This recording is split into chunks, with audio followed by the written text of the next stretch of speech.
Hello friends, welcome to SSC coaching centre. दोस्तों, आज के वीडियो में देखेंगे हम लाभ और हानि के प्रश्न, जो कि बहुत महत्वपूर्ण चैप्टर है लाभ और हानि, और सभी प्रश्न सेलेक्टेड हैं जो एग्जाम में पूछे जाते हैं। तो चलिए स्टार्ट करते हैं। पहला प्रश्न है आपका, एक व्यापारी 15% लाभ पर एक टेबल को 460 रुपए में बेचा। 15% के लाभ पर। देखिए, हमेशा याद रखना, जब आपके पास लाभ की वैल्यू है 15%, तो इसकी फ्रैक्शन वैल्यू क्या होगी? 15% का मतलब होता है बटे में 100। ठीक है, 5 से कटेगा 3 बार में और 5 से कटेगा 20 बार में। ये हो गया 3 के बटे में 20।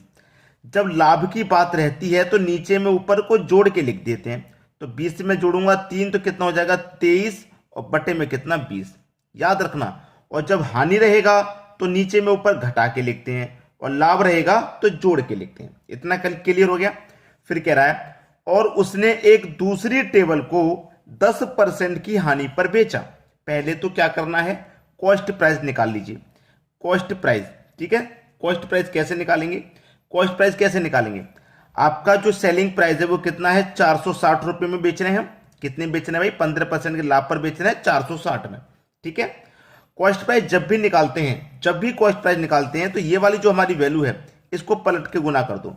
यानी कि 23 के बटे में 20 है, तो 20 के बटे में 23 रख के गुना कर दूंगा पलट के। अगर सेलिंग प्राइस निकालना है तो पलट के गुना नहीं करना है, डायरेक्ट ऐसे ही करना है। कॉस्ट प्राइस के लिए पलट के गुना करेंगे, सेलिंग प्राइस के लिए पलट के गुना नहीं करते। ठीक है, समझ में आ गई। चलिए कटाएंगे। 23 दूने का 46 और एक 0। 20 का गुना 20 से हो जाएगा तो ये हो जाएगा 400, यानी कि कॉस्ट प्राइस निकल के आ गया 400। अब हम बेच कितने में रहे थे भाई? 460 रुपए में बेच रहे थे। ठीक है, और यहां कितने बेच रहे हैं? 400 में। कितने का नुकसान हो गया? 460 की चीज को 400 में बेचेंगे, आप बोलेंगे सर 60 का नुकसान हो गया। और यहां पे परसेंट में कितने का नुकसान हो रहा है? 10% का। यानी कि यहां पे हमें कितने की हानि हो रही है? 10% की। और रुपए में कितने की हानि हो रही है? 60 रुपए की। यानी कि 10% की वैल्यू 60 रुपए के बराबर। 10% की वैल्यू 60 के बराबर। हमको क्या करना है? 100% का मान निकालना है। कैसे निकालेंगे? 60 बट्टे 10, 100 का मान निकालना है गुने 100। ठीक है, 10 से कटा दो 60 को 6 बार में, 6 का गुना 100 से कर दो, आंसर आ जाएगा 600। यही आपके प्रश्न का बिल्कुल सही जवाब। टेबल का मूल्य क्या होगा भाई? टेबल का जो भी मूल्य होगा अपने आप में 100% ही तो होगा। 100% का मान निकाल लिया हमने, 600 रुपए। बी ऑप्शन आपका प्रश्न का बिल्कुल सही जवाब हो गया। चलिए अब देखेंगे हम अगला प्रश्न। अगला प्रश्न है, विक्रय मूल्य पर 25% लाभ क्रय मूल्य पर कितने प्रतिशत लाभ के बराबर होगा? कितने प्रतिशत लाभ के बराबर होगा क्रय मूल्य पर? कॉस्ट प्राइस पर। कॉस्ट प्राइस क्या आपको पता है कितना है? आपको पता ही नहीं है आपका कॉस्ट प्राइस क्या है। कॉस्ट प्राइस जो भी होता है आपको इतना मालूम है कि अपने आप में उसकी वैल्यू 100% होती है। जो भी हमारा कॉस्ट प्राइस होता है वो, उसकी वैल्यू अपने आप में क्या होती है? 100%। ठीक है, 100% वैल्यू होती है। अब देखिए, यहां पे मैं क्या करता हूं, कॉस्ट प्राइस को मान लेता हूं, यानी कि सीपीयू को मान लेता हूं मैं 100 रुपया, और उस पर क्या हो रहा है? विक्रय मूल्य पर 25% का लाभ। विक्रय मूल्य पर होगा 25 का लाभ, क्रय मूल्य पर तो होगा नहीं, विक्रय पर। तो देखिए, 100 की चीज को हम 100 की चीज को कितने में बेचेंगे? 125 में बेचेंगे। 100 की चीज को 125 में बेचेंगे, तभी तो हमको 25% का लाभ होगा। तभी हमें 25% का लाभ होगा। तो क्रय मूल्य पर कितने प्रतिशत के बराबर होगा? क्रय मूल्य पर कितने प्रतिशत के बराबर होगा उसने ये बोला। हमारे पास लाभ कितने का हो रहा है भाई? 25 का हो रहा है। कितने पर? क्रय मूल्य पर होता है। लाभ हो चाहे हानि हो, हमेशा क्रय मूल्य पर ही होता है। क्रय मूल्य हमारा कितना है? 100 है। और प्रतिशत के लिए क्या करेंगे? 100 से गुना। 100 से 100 कट के कितना बचेगा? 25%। आपका आंसर कितना आ गया? 25%, यानी कि डी ऑप्शन बिल्कुल सही जवाब। सभी की समझ में चलिए आ गया होगा। अब देखेंगे हम अगला प्रश्न। अगला प्रश्न है, अवनीत एक घड़ी 20% छूट पर खरीदता है तो 25 रुपए की बचत होती है। उसे देखिए, छूट मिली 20% की, रुपए में बचत हो गई 25 रुपए की। इसका मतलब 20% की वैल्यू कितने के बराबर हो गई? 25 के बराबर। ठीक है, बचत होती है। तो बताएं कि उसने घड़ी के लिए कुल कितने रुपए अदा किए। देखिए, जो भी घड़ी का अपने आप में मूल्य होगा वो 100% होगा। जो भी होगा 100% होगा। 100 में से हमें छूट मिल गई 20% की, तो हमने कितने अदा किए? 80% ही तो चुकाए हमने। जब 20% की छूट मिल गई तो हमने कितने रुपए चुकाए? उसके 80% चुकाए। 80% ही तो चुकाया, तो 20% की वैल्यू 25, तो 80% की वैल्यू कितनी हो जाएगी, कैसे निकालेंगे, 25 बट्टे में 20। 80% की वैल्यू निकालनी है तो 80 से गुना कर दीजिए, बस आपका आंसर आ गया।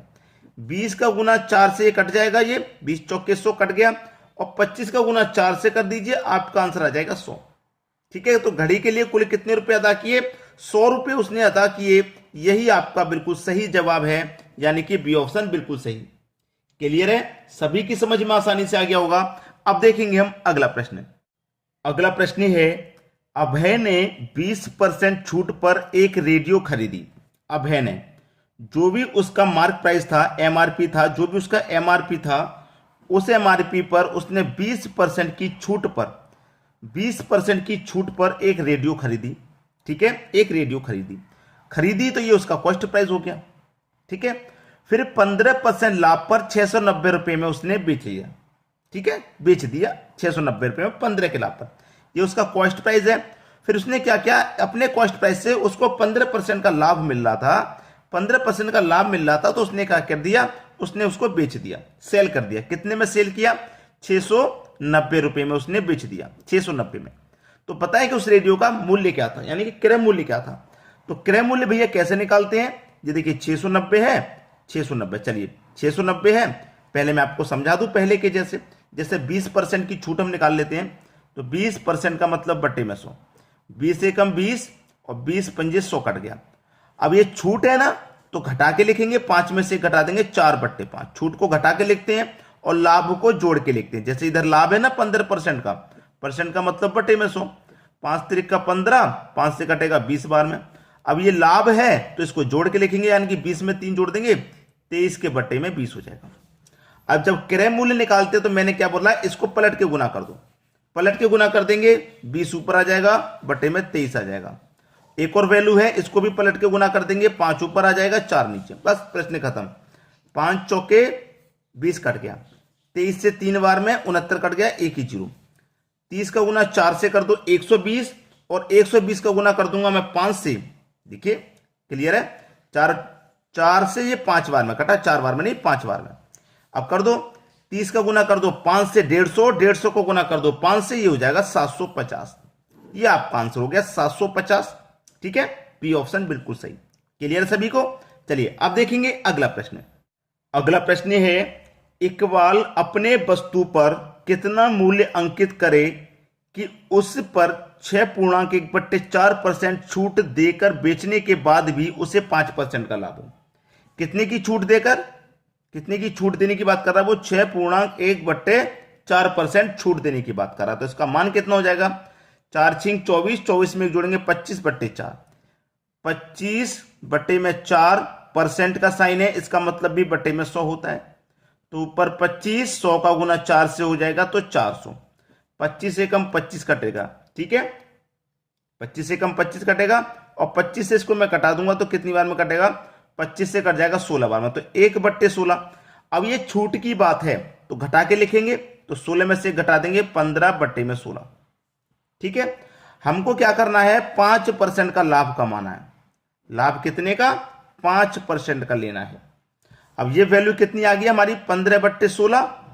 लाभ चाहिए 5% का, तो 100 में 5 जोड़ेंगे तभी तो 105 में बिकेगा, तभी तो 5% का लाभ होगा। तो 15/16 बराबर 105।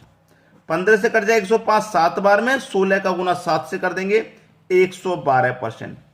ठीक है, 112%। ये आपका सही जवाब हो गया, पहला ऑप्शन बिल्कुल सही।